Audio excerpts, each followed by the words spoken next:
This module is on crisis management for parents. My name is Mike Woods. My master's degree is in conflict management. I'm an autism and inclusion specialist for St. Louis's largest school district. And for more podcasts and presentations on a variety of topics, you can go to my website, www.makingroom.net. It's difficult to predict exactly how you might respond during a crisis situation. Any type of crisis incident, from a verbal outburst to physical aggression, can be an unsettling experience for everyone involved. And parents, who are responsible for the safety of their children as well as themselves, can especially feel frightened or confused, or worst of all, wondering, what could I have done to prevent this from happening? This module will talk about the first level of crisis management in the crisis cycle and some things that you can do. It's important to have a philosophy when it pertains to crisis intervention, and I like the Crisis Prevention Institute's philosophy of care, welfare, safety, and security, which you can see on the screen here. The entire philosophy is based on the principle that all people have certain rights and choices. And we should all believe that all individuals, regardless of their differences, whether it be a developmental disability or physical disability, brain injury, ethnic background, gender, whatever it may be, everyone should be seen as people first. Everybody has the right to a personal identity and the right to the least restrictive and the most appropriate environment. The first concept to understand in de-escalating a crisis is that of a setting event. And a setting event is defined as an internal or external cause of behavior over which a caregiver or parent has little or no control. Think about the things that occur in your life that can influence your behavior that you have no control over. One could be illness. A lot of times when you're feeling sick, that in and of itself can cause certain behaviors. A lack of sleep, being hungry, having gotten into a fight with the spouse, and now you go to work and you find that you're a little short with people. Medications, starting a medication, changes in medications. These and other things are examples of events that are either internal or external that influences how a person behaves. And this is important to understand because these things can be occurring and they occur without your ability to really do anything about them. Understanding the concepts of the setting event can help you to prevent acting out by being more proactive. How can you do that? Well, if you know that a person is a little cranky because of a lack of sleep, allow them to get some more rest, or perhaps set the pace of your day a little bit slower to adjust for that.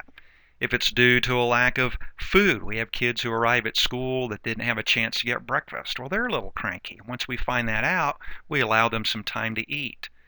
If it's changes in medications, again, just understanding the fact that there's been a starting or discontinuance or a change in medication might allow you to set a slower pace for the day in order to adjust how a person might feel according to something like that.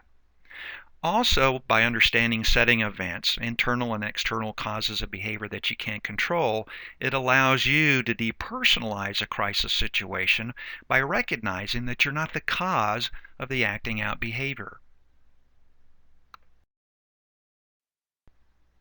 Here are some things that can be setting events as they relate to someone on the autism spectrum. Sometimes just natural things like sensory, too much noise, the lighting's too bright, certain textures, and so on.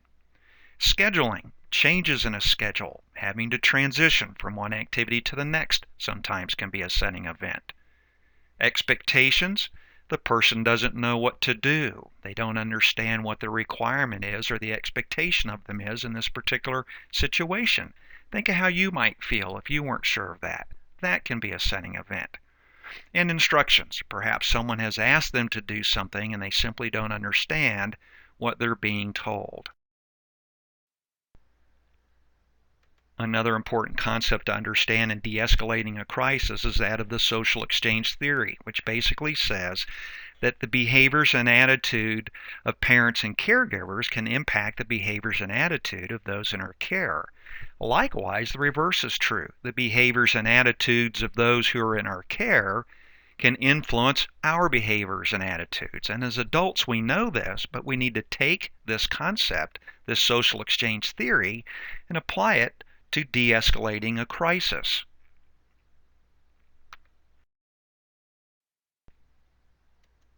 So how do we apply that to a crisis? Simply by this. We need to understand that we cannot control the behavior of another person, but we can control our response to that behavior. And it's our response to someone's behavior that can either serve to escalate or de-escalate that crisis situation. Or, saying it in a different way, our behaviors, which we have control of, can make the situation better or worse. Again, just a visual of the social exchange theory. Someone else's behavior we can influence, but we cannot control.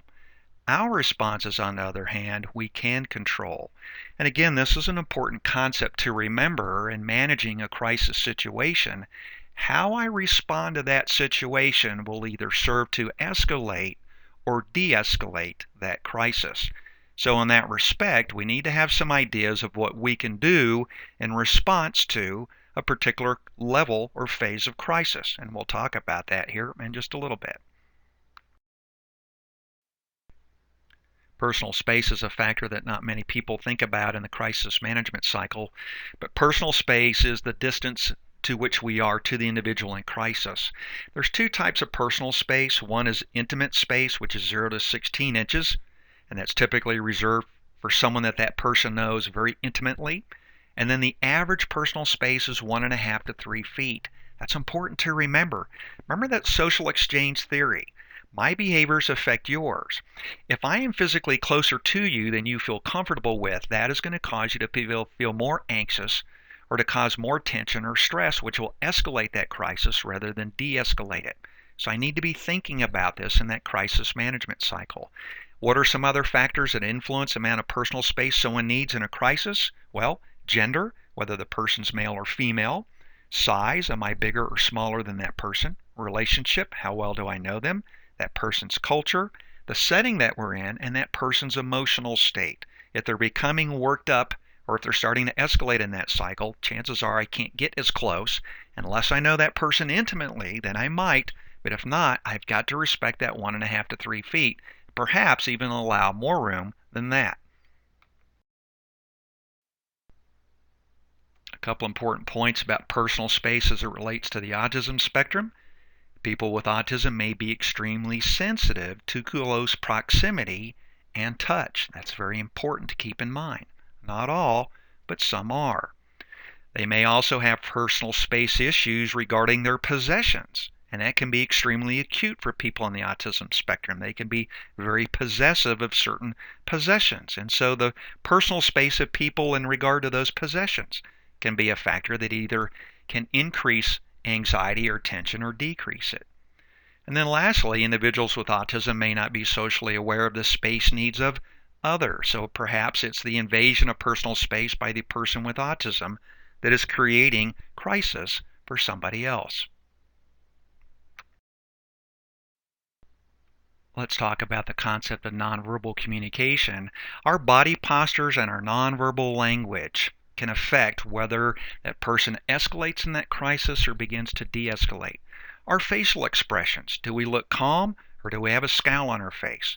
Our posture, are we standing relaxed with our hands by our side with open palms, or do we have our arms folded or our fists clenched? And then our tone of voice. Even if you don't understand what I'm saying, you understand the tone in which I'm using. And so our tone of voice, our posture, and our facial expressions can influence that conflict cycle or the crisis cycle by either serving to escalate it or de-escalate it under that theory of social exchange. And remember that individuals with autism can have difficulty understanding our nonverbal body language and or our facial expressions. Let's talk about the crisis development phases. A crisis cycle is simply a model of behavior that's presented to demonstrate the phases or the stages that an individual may go through when under stress. And this isn't necessarily a model of aggression, but it's just simply a model of escalation of behavior. this crisis development phase model can apply to you as well as the other person whom you're trying to de-escalate. And it can involve emotional stress, it can involve physical stress, or both. And usually both persons are going through some part of this crisis phase. And each level or each phase of the crisis cycle demands a specific response to provide the most effective means to de-escalate that situation. And in this module, we're going to talk about the tension phase, and we're going to focus on what are some appropriate responses for this particular phase. The tension phase is often shown through a noticeable change or increase in behavior. The person is starting to act differently than he or she normally does. And it's going to be easier to identify what these tension behaviors are in those people that you know well, because a change from that person's normal behavior will be more important to you. So it's important to develop a solid relationship with folks that are in your care, because it'll be more apparent what tension-related behaviors will look like. You'll know when they're starting to feel anxious because there will be a change or increase in behavior. And what does that look like? Well, it varies. It's very individualized. For some, they might become more fidgety. For others, it might be louder vocalizations. For others, it might be pacing or foot tapping. And yet for some folks, it can be the opposite of these. Instead of fidgeting, they quiet down physically. Instead of being loud, they become very quiet. Instead of pacing, they become very still. It is a very individualized experience, and the better that you know the person that you're with, the quicker you'll be able to notice that something is different from their behaviors, and that is what you need to put your finger on, and being able to identify these things, because the more quickly you can do that, the more quickly you can respond with something that will de-escalate that crisis situation. At this phase in the crisis cycle, your response is to be supportive. And supportive involves basically trying to offer assistance that alleviates whatever it is that's causing tension. It's okay at this phase to acknowledge the emotion. Hey, I see that you're feeling frustrated. It's okay to validate that. I know that you're frustrated because you want to go outside, but right now that you can't. Doesn't mean you have to validate behaviors, but you can validate the person's feelings. That goes a long ways. At that point, then, you want to ask, how can I help you? Or if you're not going to ask the question, this is still the thought process. How can I help them to alleviate whatever it is that's causing tension? If it's reasonable. Not everything can be addressed at this particular manner, but you need to understand, if you can alleviate the tension or what's causing the crisis escalation at this point, it's probably going to go to the second level. So as soon as you notice those tension behaviors, you want to see what it is that you can do to be supportive to assist this person in alleviating whatever it is that's causing tension, as long as it's a reasonable thing to do. And here's a list of some other supportive things that you can do during this tension phase, especially for people that are on the autism spectrum. 1, use visual aids for communication. Again, in other modules, we've talked about the importance of visual supports. Again, like I said, be calm and use a quiet voice, because the way that you respond will serve to either escalate or de-escalate that crisis situation. You can take the person to a safe spot. Again, that's in another module that I've talked about. How about this idea? Take a walk with the person. You don't have to talk to them. You don't have to say anything. Just get out of that situation that's starting to cause the tension or anxiety, and just take a walk and don't talk. During the tension phase also, once you understand what a person's triggers are that cause them to become tense or anxious, be proactive and plan ahead for those situations, and think about what are the things that you can do to minimize this in the future. And then again, remember, as people start to become tense or anxious and they're starting to escalate in that crisis situation, their ability to be flexible starts to decrease. Their ability to be flexible in their thinking starts to decrease. So you need to be the one to be more flexible, because the other person may not be able to. And that's it for this particular phase of the crisis development cycle. Stay tuned for another module where we'll talk about the next phase.